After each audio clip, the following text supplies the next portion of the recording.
الحمد لله والصلاة والسلام على رسول الله وعلى أهله وصحبه ومن تبعهم بإحسان إلى يوم الدين أما بعد.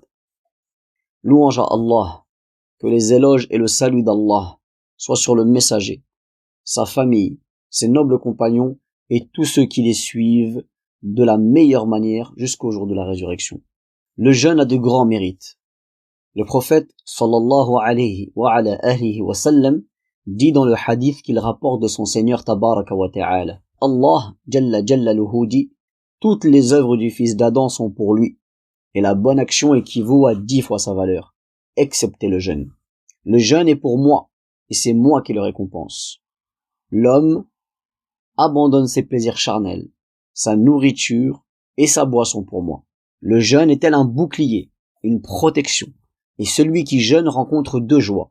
Une joie lorsqu'il rompt le jeûne, et une joie lorsqu'il rencontre son Seigneur. Et certes, l'haleine de celui qui jeûne est plus agréable pour Allah tabaraka wa ta'ala que l'odeur du musc, rapporté par Al-Bukhari.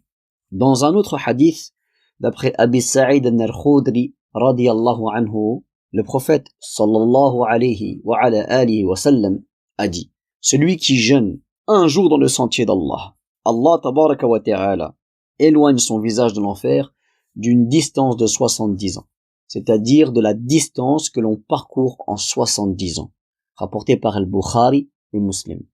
Ainsi que d'après Abi Darda radiyallahu anhu, le prophète sallallahu alayhi wa sallam a dit: celui qui jeûne un jour dans le sentier d'Allah, Allah tabaraka wa ta'ala met entre lui et le feu un fossé équivalent à ce qu'il y a entre les cieux et la terre, rapporté par At-Tirmidhi et authentifié par Sheikh Al-Albani rahimahullah. Et tous ces ahadiths sont des ahadiths authentiques. Le prophète sallallahu alayhi wa sallam rappelait à ses compagnons le grand mérite de ce mois, du mois de Ramadan.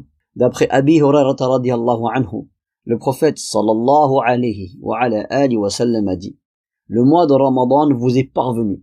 C'est un mois béni dans lequel Allah Azza wa Jal vous a prescrit le jeûne. Durant ce mois, les portes des cieux sont ouvertes et les portes de la Jahannam sont fermées et les diables sont enchaînés.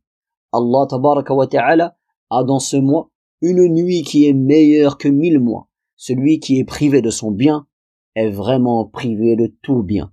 Rapporté par An-Nasa'i et authentifié par Sheikh Al-Albani rahimahullah. Mais aussi d'après Sahl ibn Sa'd radiyallahu anhu, le prophète sallallahu alayhi wa sallam a dit: il y a certes dans le paradis une porte que l'on appelle Ar-Rayyan. En arabe, le mot Ar-Rayyan signifie le contraire d'une personne assoiffée. C'est par elle que les jeûneurs vont entrer au paradis, et personne d'autre que eux ne rentrera par cette porte. Lorsque le dernier d'entre eux sera rentré, cette porte sera définitivement fermée.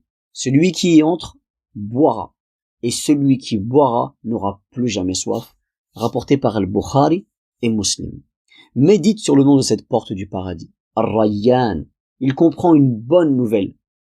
Le jour du jugement, les gens seront ressuscités assoiffés, alors que les jeûneurs seront quant à eux Ar-Rayyanoun, c'est-à-dire que ce jour terrible où tous seront assoiffés, eux ne ressentiront pas la soif.